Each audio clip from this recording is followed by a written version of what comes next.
Welcome students to Alpha. आज English grammar में हम जिस विषय पर चर्चा करेंगे वो है पंक्चुएशन। तो चलिए शुरू करते हैं।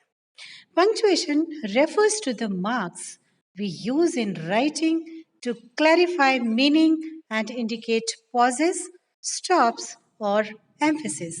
अपना लेखन कार्य करते समय हमें अपने टेक्स्ट में कहीं पर पॉजेस देने होते हैं, कहीं थोड़ा रुकना पड़ता है और कहीं किन्हीं शब्दों पर हमें उनको एम्फेसाइज करना पड़ता है, यानी कि जोर देना पड़ता है। तो यहीं पर हमें पंक्चुएशन की ज़रूरत होती है। Here are some of the common punctuation marks and their uses. Punctuation marks का एक बहुत बड़ा अहम हिस्सा है हमारे लेखन कार्य में। First punctuation mark is full stop. It is used at the end of a declarative sentence. किसी भी तरीके के वाक्य को हम लिखते हैं और अंत में हम उसका एंडिंग एक पॉइंट से लगाते हैं, that is called full stop. जैसे कि she went to the store. So she went to the store, यहाँ पर स्टोर पर एंडिंग हुई, हमने बिंदु लगाया and that is full stop. Now comma.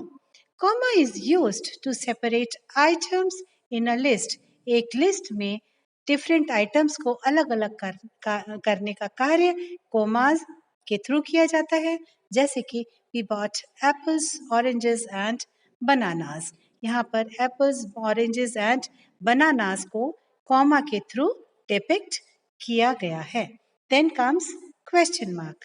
सभी प्रश्नवाचक वाक्यों को हम अंत करते हैं क्वेश्चन मार्क के साइन से।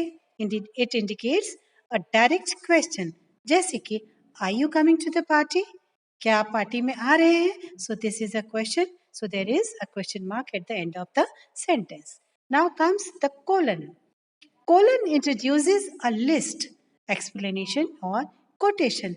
किसी के कहे हुए कोटेशन को, कोट को, वक्तव्य को हम कोलन के थ्रू डिपिक्ट करते हैं। Example, she needed 3 things, milk, eggs and flour. इसमें इसको पूरा सेमी कोलन के थ्रू डिपिक्ट किया है। Then comes semicolon. This is closely related to independent clauses और separates items in a list that already contains commas. उस list में जिसमें पहले से ही कॉमास हैं, उसमें आइटम्स को अलग अलग करने का कार्य सेमीकोलन के थ्रू किया जाता है। जैसे कि I wanted to go to the beach, however it was far. Please like, share and